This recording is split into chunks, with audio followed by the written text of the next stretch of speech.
तकनीकी नकाइस, नाकिस तामीरात, सियासी बुनियादों पर मकामात के गलत इस्तेमाल, मौसमियाती तब्दीलियों की वार्निंग का ख्याल न रखना बलूचिस्तान में डैम्स टूटने की वजह करार।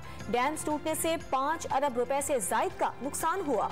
गुजरांवाला में पीटीआई कारकुन नाश्ते की मेज पर लड़ पड़े। खिलाड़ियों ने एक दूसरे पर घूंसों और लातों की बारिश कर दी। लाठियां भी बरसा दी। पुलिस एहलकारों ने बीच बचाव कराया। सुप्रीम कोर्ट में इमरान खान के खिलाफ तौहीन अदालत की दरखास्त पर समाअत। पीटीआई की आला क़यादत की जानिब से रेड जोन में ना जाने की यकीन दहानी कराई गई थी। आला क़यादत इमरान खान से शुरू होती है। चीफ जस्टिस के रिमार्क्स।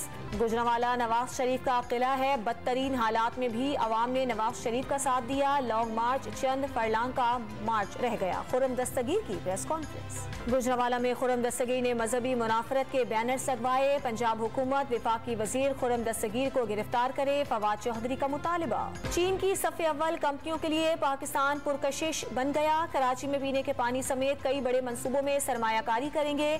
आइंदा साल के शुरू में गवादर हवाई अड्डे की तामीर मुकम्मल करने की यकीन दहानी भी करा दी। वज़ीर आज़म के 10,000 मेगावाट शमसी तवानाई मंसूबे पर मिलकर काम करने की पेशकश। और T20 वर्ल्ड कप में नीदरलैंड ने जिम्बाब्वे को शिकस्त दे दी।